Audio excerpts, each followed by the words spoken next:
لا إله إلا الله لا إله إلا الله لا إله إلا الله محمد رسول الله. Bismillahirrahmanirrahim. Assalamualaikum warahmatullahi wabarakatuh. Alhamdulillah wa syukurillah. Asyhadu an la ilaha illallah wahdahu la syarikalah. Wa asyhadu anna Muhammadan abduhu wa rasuluh la nabiyya ba'da, amma ba'du. Allahumma fassalli wa sallim wa barik ala hadzal nabiyul karim Sayyidina Muhammadin abdillah. Allahumma salli ala Muhammad wa ala ali Muhammad. Rabbi shrahli sadri wa yassirli amri wahlul 'uqdatam min lisani yafqahu qawli. Khairukum man ta'allamal Qur'an wa 'allamahu. Sebaik-baik di antara kamu adalah orang yang belajar Al-Qur'an dan mengajarkannya. Baik teman-teman fillah yang dirahmati Allah Subhanahu wa taala, hari ini insyaallah kita akan melanjutkan materi tentang pelajaran ilmu tajwid. Yang akan kita bahas pada hari ini yaitu bagian ketiga, yaitu bagian idgham bila gunnah. Yang mana pembahasan ini masih di bagian bab pertama, yaitu tentang nun sukun atau tanwin bertemu dengan huruf-huruf hijaiyah. Nah, maka nanti dibagi hukumnya menjadi 5 sebagaimana yang sudah dijelaskan di materi-materi sebelumnya. Baik, kepada teman-teman, sebagaimana biasanya, bagi teman-teman yang belum subscribe channel ini, silakan di-subscribe dulu. Dan terima kasih kepada teman-teman yang sudah subscribe sebelumnya. Baik, kepada teman-teman, mari ikuti dan simak video ini dari awal sampai selesai supaya teman-teman tidak ketinggalan informasi mengenai pembelajaran ilmu tajwid bagian ketiga, yaitu idgham bila gunnah. Baik teman-teman fillah yang dirahmati Allah Subhanahu wa taala, langsung saja kita akan bahas hukum idgham bila gunnah. Ya, dapat kita lihat pada slide ini, idgham bila gunnah. Arti idgham yaitu memasukkan atau mentasydidkan. Ya, sedangkan bila gunnah, bi itu artinya dengan, la itu artinya tidak, sedangkan gunnah artinya mendengung. Jadi bila gunnah artinya dengan tidak mendengung. Jadi arti idgham bila gunnah adalah memasukkan atau mentasydidkan sebuah huruf hijaiyah tetapi tidak boleh didengungkan. Oke. Jadi idgham bila gunnah itu kebalikan dari idgham bi gunnah. Seperti yang kita ketahui dari pengertian yang ini. Idgham artinya memasukkan atau mentasydidkan atau menahan suatu bunyi huruf hijaiyah. Sedangkan bila gunnah artinya dengan tidak mendengungkan bunyi bacaan huruf tersebut.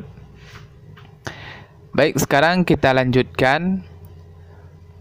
Hukum bacaan disebut idgham bila gunnah, ya, yakni apabila nun sukun atau nun mati atau tanwin, ya, baris 2 di atas, baris 2 di bawah, baris 2 di depan, atau fathah tain, kasrah tain, dhammah tain bertemu dengan huruf lam dan huruf ra. Maka cara membacanya yaitu dengan mengidghamkan nun atau tanwin. Idgham artinya tadi memasukkan atau mentasydidkan nun atau tanwin pada huruf lam dan ra, tetapi tanpa mendengungkannya. Dapat kita lihat contoh pada bagian di bawah ini, ya. Contoh nun sukun atau nun mati bertemu dengan huruf lam. contoh kalimatnya seperti ini. Ya. Cara membacanya adalah walakin la ya'lamun. Boleh juga walakin la ya'lamuna. Yang dimaksud pada kalimat ini atau pada ayat ini yang idgham bila gunnahnya, yaitu nun sukun bertemu dengan huruf lam. Maka cara membacanya walakinla, bukan walakinla. Salah ya. Yang benarnya walakinla, killa. Seolah-olah kita memasukkan bunyi nun ke huruf lam. Walakinla ya'lamuna. Jadi tanpa didengungkan. Jadi bila gunnah itu artinya tidak didengungkan atau tanpa didengungkan. Oke, kita lihat contoh berikutnya, yaitu nun sukun atau nun mati bertemu dengan huruf ro. Ro, ya. Contoh kalimatnya seperti ini. Nah, cara membacanya yaitu mirrabbihim, mirrabbihim, mirrab, ya, mirrab. Yang dimaksud di sini idgham bila gunnahnya yaitu nun mati atau nun sukun bertemu dengan huruf ro. Bertemu dengan huruf ro. Maka cara membacanya yaitu memasukkan atau mengidghamkan bunyi nun mati kepada huruf ro tanpa didengungkan. Yaitu mirrabbihim, mirrabbihim. Jangan sampai kita membacanya seperti ini. Min rabbihim, itu adalah salah, ya, salah. Ya, yang benarnya mirrabbihim, mirrabbihim. Seolah-olah bunyi nun itu dimasukkan ke huruf ro. Ya. Ini cara bacanya, dibaca mirrabbihim. Selanjutnya contoh tanwin. Tanwin fathah tain bertemu dengan huruf lam. Contoh kalimatnya seperti ini, ya. Cara membacanya yaitu rizqan lakum, rizqan lakum, ya. Rizqan lakum, rizqal, ya. Yang dimaksud di sini idgham bila gunnahnya yaitu qallakum. Qa bertanda fathah tain bertemu dengan huruf lam yang ini. Maka cara bacanya seolah-olah ditasdidkan, ya. Rizqal lakum, ya, rizqal lakum, bukan rizqan lakum. Nah, itu salah, ya. Selanjutnya contoh fathah tain atau tanwin dua berbaris di atas bertemu dengan huruf ro. Maka cara membacanya atau contoh kalimatnya seperti ini, dan cara membacanya yaitu tawwabar rahima, tawwabar rahima, barrahima. Jadi yang idgham bila gunnahnya yaitu huruf ba bertanda fathah tain bertemu dengan huruf ro. Maka cara membacanya harus di idgham bila gunnahkan atau mentasdidkan bunyi ba kepada huruf ro dan sambil ditahan tanpa ada suara mendengung. Tawwabar rahima atau tawwabar rahiman. Man boleh berhenti di sini, man atau ma, ya. Selanjutnya contoh yang berikutnya yaitu khasrah tain atau fathah tain tadi, ya, bagian 1 dan 2. Nah, yang ini khasrah tain. Tanwin berbaris 2 di bawah bertemu dengan huruf lam. Maka cara membacanya atau contohnya seperti ini. Zulumatil la yubsirun. Ya.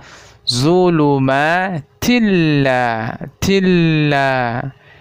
Zulumatil la yubsiruna. Nah, boleh disebut nanya atau disukunkan nanya juga boleh.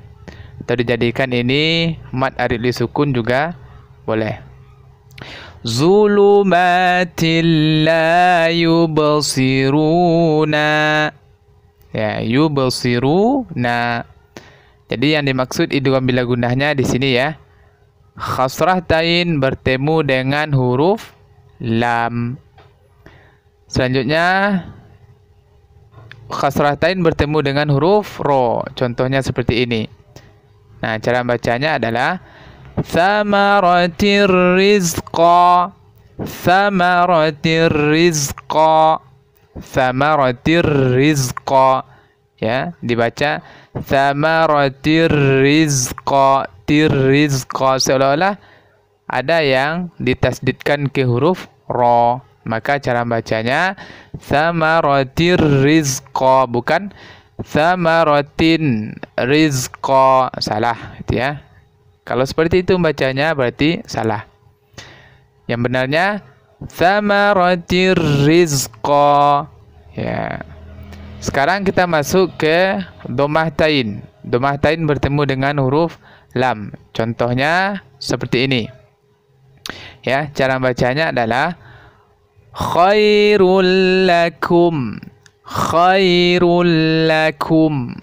Ya, khairul lakum.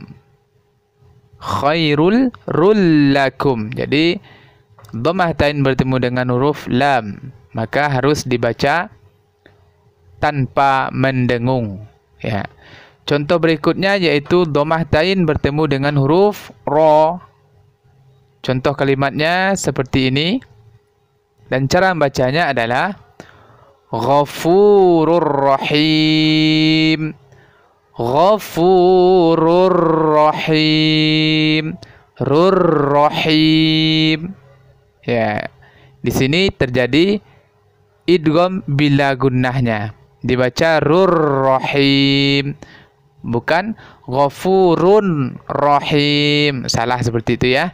Yang benarnya yaitu Ghafurur Rahim. Ya.